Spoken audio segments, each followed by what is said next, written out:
Maayong buntag pag-usab. Kung kamo pa istoryahon or patubagon, para sa inyuha unsa man ang balaod or unsa ka importante sa atua ang balaod. Sa atuang komunidad, kapilya, barangay, lungsod, syudad, o ilabi na sa ato ang simbahan, aduna kitay ginasunod nga balaod or law. Aron sa ingon ni ana, kung ato kanang sundon nga maong balaod, for example, sa ato ang syudad adunay gitawag og segregation sa matag basura. Segregation of garbage from biodegradable to non-biodegradable. Ang mga malata o dili malata.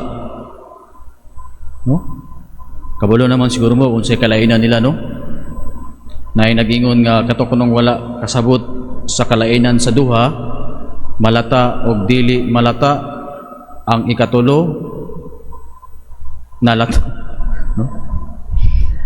Mga igsoon sa ingon ni ana, aron hapsay disiplinado aduna kitay ginasundan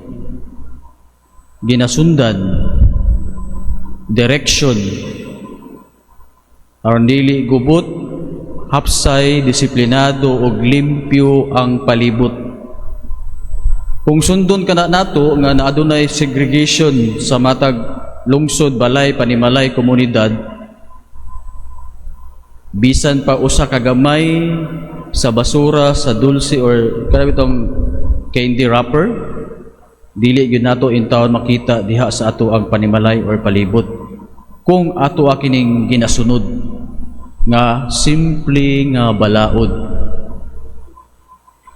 Sa ato ang simbahan, labi na sa balaan nga kasulatan, adunay gitugyan nga balaod ang Dios diha sa iyang katawhan pinaagi kang Moises.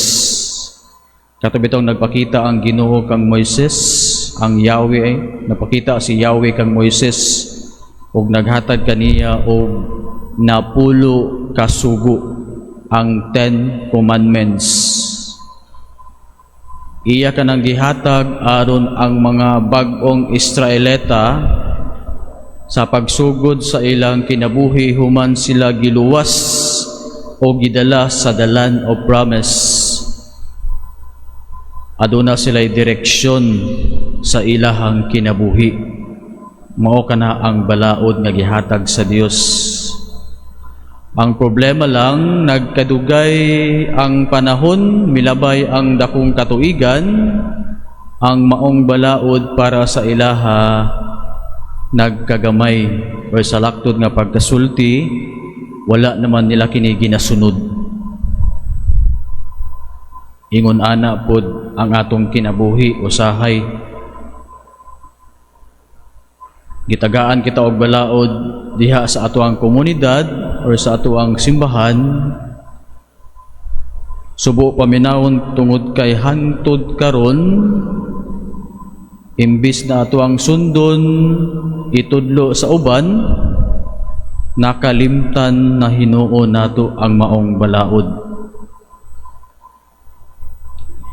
Kato nga balaod mga igsuon, gihatag aron aduna kitay sumbanan sa kinabuhi ngadto sa Dios.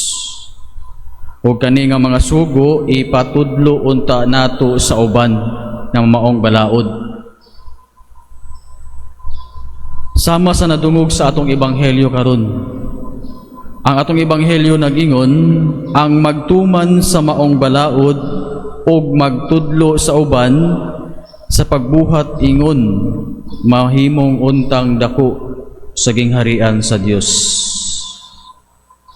Sa laktod nga pagkasulti, mao kini ang ato ang resources unta. Kung gisunod nato ang atong balaod dinhi sa kalibutan, how much more sa gingharian sa Dios. No? Kung sundon unta kini nato mga higsuon. Mao nga kaganina nangutana ko kung para sa inyuha unsa ka importante ang maong balaod.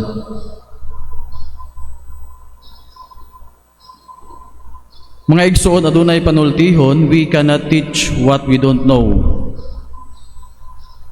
Aron kuno magtudlo kitag maayo sa uban, kinahanglan pod mismo kita maoy tudluan. Kung nahibaluta sa maong balaod, nan nasabtan ba kini nato pag-ayo? Kay basin kuno unya og sunod-sunod lamang mauta, unya wala ta nato kini nasabtan pag-ayo. Kay parong panahona nagsunod-sunod ta sa uban, wala ta mahibalo nga ang ato ang gisundan dili na kana maayo. For example, diha sa social media, no? Kanang bitong left and right ang mga fake news. Kabaluta nga kini nga balita walay reference or sa lakton nga pagasulti dili maayo. Unya kita kay nakuyawan, nahadlok, ato po dinuon gi-share sa uban. Ang dili maayo ato na hinuong gipakalat ngadto sa uban. Kay kinilagi pong wala kitay kalibutan, wala pud kita kasabot og unsa ang maong balaod ug unsa ang ato ang ginabasa diha sa ato ang social media. So mga igsuon karong buntaga, labi na sa atong ebanghelyo, gipahinumduman kita sa Dios nga sa matag balaod nga atong ma-encounter buntag adlaw hapon, kung atong mabasa hinaot pud unta atong masabtan aron sa ingon ni ana, kung masabtan kini nato ato pud unta kining ipasabot ngadto sa uban. Aron sa ingon ni ana, adunay direksyon ug hapsay ang atong kalibutan, ilabi na diha sa matag komunidad. Hinaot paunta.